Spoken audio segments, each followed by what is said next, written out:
Hello viewers, welcome to filmy craft. நான் உங்கள் அருண். இந்த எபிசோடில் விஜய் மில்டனுடைய இயக்கத்தில் விஜய் ஆண்டனியுடைய நடிப்பில் ஒரு தமிழ் படமாக இன்றைக்கி தேட்டர்ஸில் வெளியாகிருக்கிற மழை பிடிக்காத மனிதன் படம் எப்படி இருக்குது அப்படின்னு தான் இங்கே நம்ம பார்க்க போகிறோம். முதல்ல இந்த விமர்சனம் பார்த்து முடித்தவொன்னு பிடிச்சிருந்தது அப்படின்னா லைக் பண்ணுங்கள், ஷேர் பண்ணுங்கள், கமெண்ட் பண்ணுங்கள், மறக்காமல் நம்ம சேனலுக்கு சப்ஸ்கிரைபும் பண்ணுங்கள்.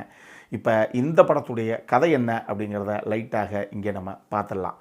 படத்தில் நம்ம கதாநாயகனுடைய பேர் சலீம். இவர் பேசிக்காக ஒரு சீக்ரெட் ஏஜென்ட்.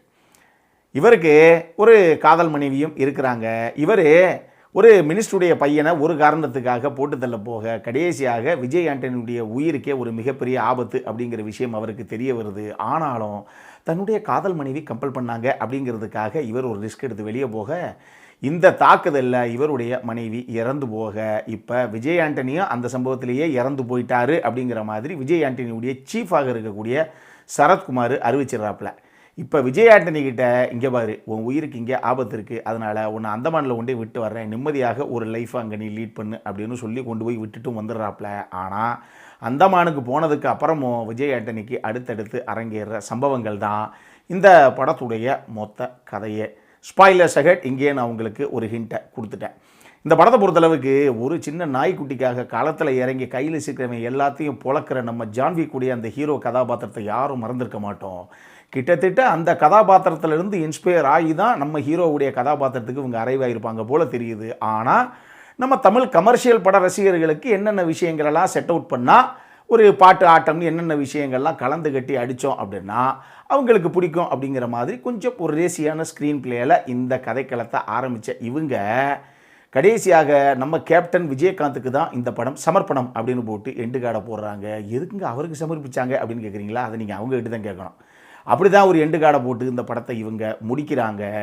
பர்ஃபார்மன்ஸை பொறுத்தளவுக்கு விஜய் ஆண்டனிக்குன்னே ஒரு டெய்லர் மேட் ரோல் இது அப்படின்னு தான் நான் சொல்லுவேன். ஏன்னா ரொம்ப காமன் கம்போஸ்டாக பெருசாக நீங்கள் ரியாக்ட் பண்ணவே தேவை கிடையாது அப்படிங்கிற மாதிரியே எழுதப்பட்ட ஒரு கதாபாத்திரம்.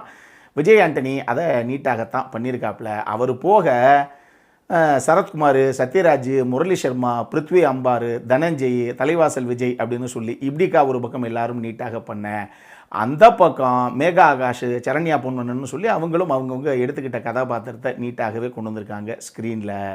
இதுபோக ஒரு பீகுல் நாய்க்குட்டியும் இந்த படத்தில் நடிச்சிருக்குது.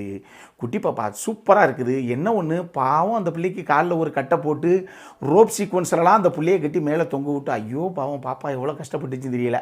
அந்த மாதிரி ஒரு விஷயந்தான் எனக்கு இந்த படம் பார்க்கும்போது ஞாபகம் வந்தது. அவங்க ரோப்பில் கட்டி தொங்க விட்டுருக்காங்க, அந்த சமத்து குட்டி நமக்கு என்னென்னு ஊஞ்சல் ஆடின மாதிரியே படுத்துருக்குறான். எனக்கு இந்த படம் பார்க்கும்போது அப்படி தான் தோணுச்சு. அந்த மாதிரி ஒரு விஷயம் இருக்குன்னு வச்சுக்கோங்களேன். டெக்னிக்கலி இந்த படம் டெஃபினட்டாக ஒரு ஓகே படம் தான். நம்ம ஒன்றும் பெருசாக குறை சொல்கிறதுக்கு இல்லை. எல்லா டிபார்ட்மெண்ட்லேயும் என்ன தேவையோ அதை நீட்டாகவே கொண்டு வந்திருக்காங்க.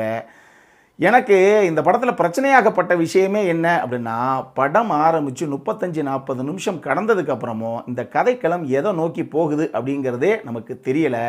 ஒரு கதாபாத்திரங்களுக்கும் என்னதான் மோட்டிவ் அப்படிங்கிறதும் நமக்கு புரியலை. அதுக்கப்புறம் தான் இந்த நாய்க்குட்டிக்காக ஹீரோ களத்தில் இறங்கி தும்சம் பண்ணுற அந்த விஷயமே ஆரம்பிக்குது. அதுக்கப்புறம் தான் கொஞ்சமாவது இந்த கதை பரபரப்பான ஒரு மோடுக்கே போகுது. இப்போ விஜய் ஆண்டனிக்கும் அவருடைய காதல் மனைவிக்கும் இடையிலான அந்த ஒரு அழகான காதல், விஜய் ஆண்டனிக்கும் சரத்குமாருக்கும் இடையில் இருக்கக்கூடிய அந்த அழகான ரிலேஷன்ஷிப்பு, விஜய் ஆண்டனிக்கும் மேகா ஆகாஷுக்கும் இருக்கக்கூடிய அந்த ரிலேஷன்ஷிப்பு, பிருத்வி அம்பாருக்கும் தனஞ்சய்க்கும் இடையில் ஒரு கான்ஃப்ளிக்ட் ஒன்று கிரியேட் ஆகியே ஆகணும் அப்படிங்கிறதுக்காக வேண்டா வெறுப்பா பிள்ளையை பற்றி காண்டாமிருகன்னு பேர் வச்ச கதையா வம்படியாக உள்ளே இறக்கி விடப்பட்ட, அது தேவையோ இல்லையோ ஆனால் அப்படி எழுதப்பட்ட நம்ம முரளி சர்மாவுடைய கதாபாத்திரம், என்னுடைய மகனை போட்டு தள்ளவனை உயிரோட விடவே மாட்டான்டா அப்படின்னு கடைசி வாயிலே வடை சுட்டுட்டு அந்த முக்கியமான நபரை யார் நம்ம விஜய் ஆண்டனியை போட்டு தள்ளுறதுக்கு எந்த ஒரு விஷயத்தையும் அறவே பண்ணாமல் சும்மா உப்புக்கு சப்பானியாக எழுதப்பட்ட அந்த மினிஸ்டருடைய கதாபாத்திரம் அப்படின்னு அத்தனை கதாபாத்திரங்களும் மேலோட்டமாகத்தான் எழுதப்பட்டிருக்கே தவிர டெப்த்தான ரைட்டிங் அப்படிங்கிறது எதுலேயுமே கிடையாது in terms of characterisation. In fact Megha ஆகாஷே கடைசியாக ஆமாம் இப்போ யாரை தான் அந்த பொண்ணு லவ் பண்ணுது, எதுக்காக இதை அக்செப்ட் பண்ணிக்கிருச்சு அப்படிங்கிறதே நமக்கு பெருசாக தெளிவாக சித்தரிக்கப்படலை. அப்படியே அவங்க காமிச்சிருந்தா கூட அது நம்ம கன்வின்சிங்காக எங்கேயுமே படலை. இதில் பொதுவாகவே ஒரு வில்லன் கதாபாத்திரம் செம்ம டெரர் பீஸுங்க அப்படின்னா எந்த மாதிரி இருக்கணும்? பொதுவாகவே தமிழ் சினிமாவில் வில்லன் கதாபாத்திரம்னு எப்படி பார்த்துருக்கோம்? பணபலம், படைபலம்னு எல்லாமே அவனுக்கு இருக்கும். அப்படி ஒரு கதாபாத்திரமாகத்தான் இந்த படத்துடைய வில்லன் கதாபாத்திரம் சித்தரிக்கப்பட்டிருக்கு. ஆனால் அந்த கதாபாத்திரத்துடைய போர்ட்ரையல் எப்படி இருக்குது அப்படின்னு பாருங்கள். கதாநாயகியுடைய வீட்டில் இருக்கக்கூடிய ஒரு பைக்கை நம்ம வில்லனுடைய கும்பலில் இருக்கக்கூடிய ஒரு ஆள் எடுத்துகிட்டு வந்து அவர் வீட்டில் போட்டுருவார் அந்த வண்டியை. ஒரு கதாபாத்திரம் அந்த வில்லனுடைய அடியாள் வீட்டில் இருக்கக்கூடிய அந்த பைக்கை தூக்கி கொண்டு வந்து வில்லன் வீட்டிலே வச்சுட்டு போயிடும். எதுக்காக? நாளைக்கு போலீஸ் வந்துச்சு அப்படின்னா இவனையே தூக்கட்டும், அது நீ திருட்டு கேஸுன்னு வந்து பிடிச்சாலும் சரி, கொலை கேஸுன்னு பிடிச்சாலும் சரி, அவனே பிடிச்சிக்க அப்படின்னு வில்லன் வீட்டில் கொண்டு அந்த பைக்கை விட்டு போயிடும் ஒரு கதாபாத்திரம். அப்போ யோசிச்சு பார்த்துக்கங்க, ஏங்க இதெல்லாம் ஒரு வலுவான வில்லன் கதாபாத்திரத்தை எழுதின அழகா என்ன? அந்த மாதிரி தான் எனக்கு தோணுச்சு. இது எல்லாமே போக சிறப்பு தோற்றம் அப்படின்னு சத்யராஜுடைய பேர் போடப்படுது. நீங்கள் சரத்குமார் பேரையும் சேர்த்தே போட்டிருக்கலாம். இப்போ என்ன, சரத்குமார் மிஞ்சி போனால் சத்யராஜை விட இன்னொரு ஒரு சீனில் 2 சீன் எக்ஸ்ட்ராவாக அங்கே லைட்டாக வந்துட்டு போகிறாரே தவிர அவருக்கும் படம் எடுக்கல எந்த வேலையுமே கிடையாது. இந்த 2 கதாபாத்திரங்களுமே சும்மா டம்மி பீஸாக எழுதப்பட்ட கதாபாத்திரங்கள் தான். மொத்தத்தில் இந்த மலை பிடிக்காத மனிதன் எப்படி இருக்குது அப்படின்னு கேட்டிங்கன்னா பெருசாக சொல்கிறதுக்கு ஒன்றும் இல்லை. வேறு என்ன சொல்ல, அடுத்த பொறுத்தளவுக்கு செக்ஷுவலாக பெரிய போர்ட்ரேல் அப்படின்லாம் கிடையாது. இந்த படம் ஒரு UA சர்டிஃபைடு படம் தான், அதை மட்டும் மைண்டில் வச்சுக்கோங்க. இந்த படம் இன்றைக்கி தியேட்டர்ஸில் வெளியாகிருக்கு. அப்புறம் என்ன, இதே மாதிரி இன்னொரு வீடியோவோட அடுத்த முறை உங்களை சந்திக்கிற வரைக்கும் இட்ஸ் அருண் சைனிங் ஆஃப்.